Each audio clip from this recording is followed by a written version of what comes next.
how did that, the whole 90 minutes of it, between Trump and Biden and Trump, uh, change your views, your perspective on how this and how you're voting come November? Honestly, going into this debate, I was supporting Biden and have been supporting him for a while, ever since his initial campaign back in 2020. And so, going into this debate, I will say I do agree with all of your analysis that yes, Biden's voice was hoarse. He probably might have had a cold, but everything that he talked about was very substantial. And it really continued to sell me on the idea that having a president that unites the country is so important. And to go off of that, President Biden stated every single act that he signed into law and reminded me why I support him.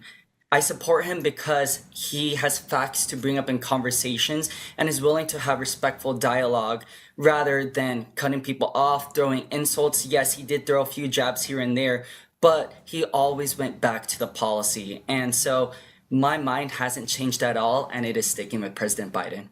In terms of perspective about this debate, I mean, we've had President Biden who's had a whole week to prepare for this. He's been in Camp David. The expectations have been set lower and lower for his performance for this evening. And what has he shown the American people tonight was a very low energy president that's going to be running for office here in the next 4 years again. Whereas now we can see a President Trump where he might have been a little bit more the same old usual, but you could see a little bit more of the maturity as well. He's not been as like his previous self in different debates where he's cutting people off. We've let him have the discussion. He's thrown jokes. He's given some praise. But the idea is that he's seen a President Trump from 4 years ago to what he is now in a debate stage running for this office, especially when the polls are showing his lead across the country in a lot of these states and these battleground states. So I think he's proven and given himself a better platform for tonight's debate and talking about his record versus President Biden.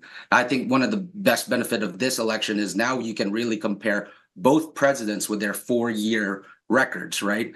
And I love to see, like President Trump was talking about his successes in the first 4 years, and then President Biden was talking about what he inherited. But like we have to remember that what he inherited was in the middle of the biggest pandemic this world has seen. So, of course, those numbers are not going to be the same from any other gap of difference from a transition of presidential power.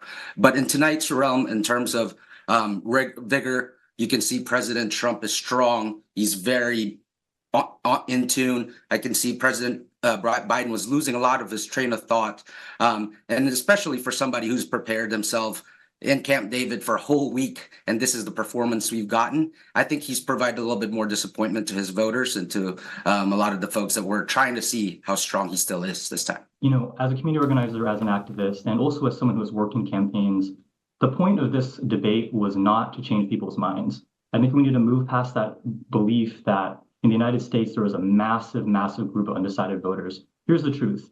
There are a lot of votes that are already set. In fact, the majority of voters already know who they're voting for and are not going to change their behavior based on one debate, two debates, or several. Instead, the biggest challenge for these two candidates was how do they inspire their base to get people who would not vote otherwise to vote for them? And I think that actually is a different framework for understanding the role of this debate in an election where these both candidates are so well known to voters, where they've been in public eye for so long in so many different ways. And I will be completely honest here.